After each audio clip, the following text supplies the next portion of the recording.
famous picture that was leaning over Martin Luther King, Merle McClellan, he was there at the first meeting. We didn't know at the time his job was to do two things. One was to point everybody in the wrong direction. It was him that pointed and said the shots came from there. Not only was he an undercover cop, he was so undercover that his paycheck didn't even come from the Memphis Police Department, came from the utility company.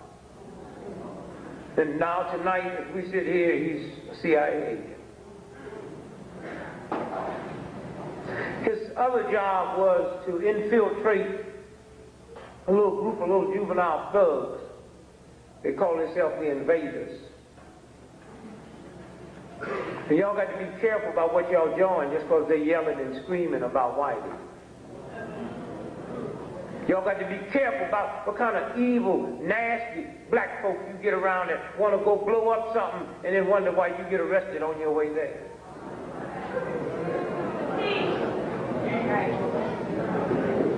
Martin Luther King was preparing for the Poor People's March in Washington, D.C. Yet many senators and many Congress people said, we don't think he should come here because we are afraid of the amount of violence that will be created. Martin Luther King's answer to that was, I've led demonstrations, there's been violence, but it wasn't on our side. It was people attacking us. Now, if I'm going to be blamed for that, then there's something wrong.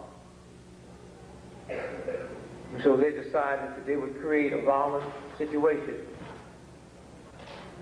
And Merle McClellan, the undercover Memphis cop, had also infiltrated the Invaders, and it was when King came in for one day to lead that march. One day. To lead that march. One day. And it was their job to see to it that it broke into a ride so King could no longer say that I've never led a march and led to a ride. And that was to force him to come back for a second march so they could kill him. And so, all at once, the King family decides to sue Lord Giles on a wrongful death suit. Not that they wanted any money, so the first time the truth could be validated and documented. So there's a lot of people upset about the Truth and Reconciliation Committee in South Africa, but 100 years from now, because of that, 100 years from now, nobody has to say, let me tell you what those black folks say they did to them.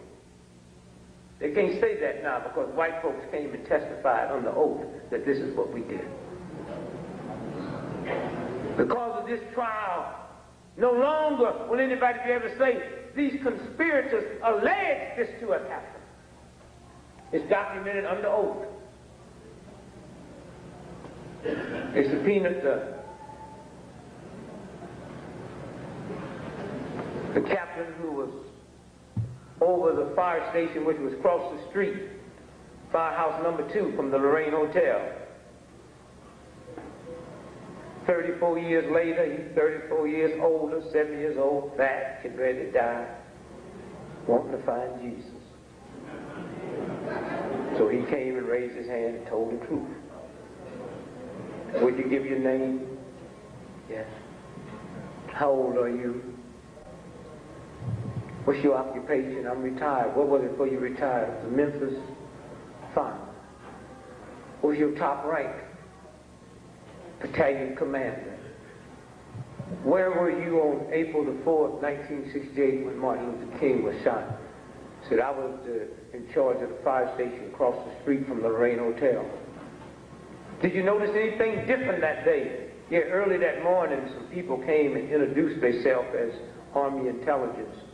Said they'd like to go up on the roof and put King under surveillance. What'd you do? I led them up to the roof. What did they have with them? They had large containers, small containers. What do you think was in the containers? I don't know. What do you think? Well, it could have been Stuff to take motion pictures, still pictures. Say, could the containers held high paparazzi? Yes, they could have. And then what happened? Well, later that day when the shot rang out, they were still on the roof. So we know that the United States government not only had pictures of Martin Luther King being killed, they also had pictures of the person that did it.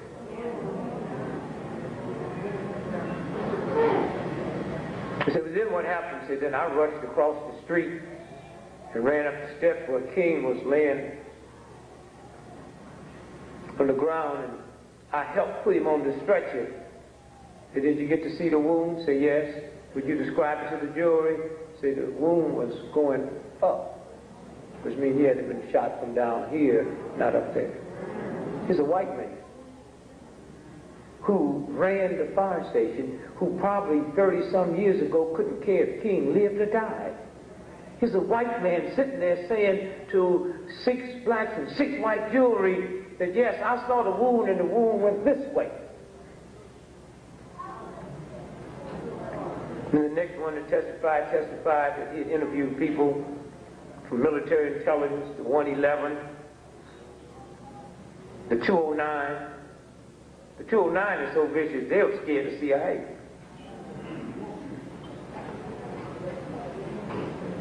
And the 184, that's the sniper team, that's the Rangers. When they had to admit they was there, they say, well, we was there as a backup, and that leads you to believe they was talking about to back up in case the security broke down. They was there to back up in case that hit didn't hit, they was supposed to take him out. That's what the jury heard. Lord Jawa's defense was real hip. There was so much overwhelming evidence that there was a conspiracy. His defense was, yes, I was part of a conspiracy. I just didn't know the person that I was supposed to have killed was Martin Luther King. And what made that so beautiful, it meant that they couldn't object to none of the stuff that was going because they wanted everybody to know what we knew, that it was a conspiracy. He just didn't know it was Dr. King. 70 witnesses they got to hear, plus to see that film.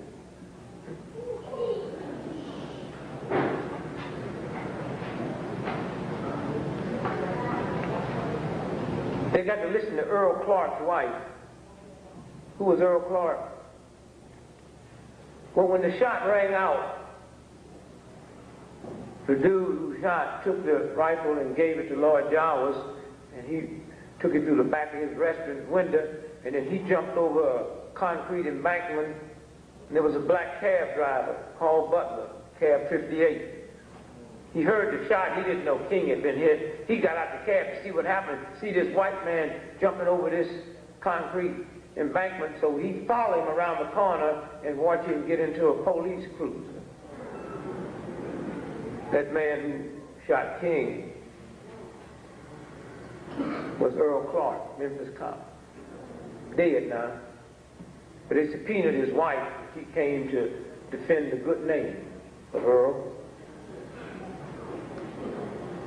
My husband couldn't have done that because he was homesick all that day.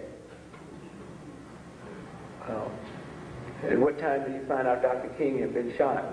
Well, he found out over his police radio.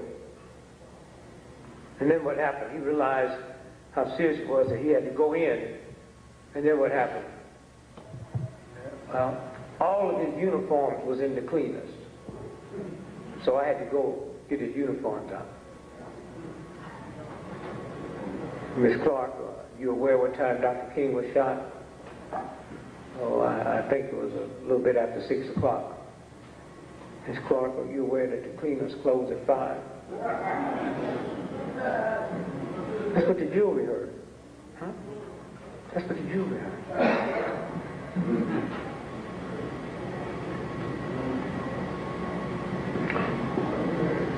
There's an FBI agent by the name of Donald Wilson. He's the one that found the Mustang that Lee Harvey Oswald was driving.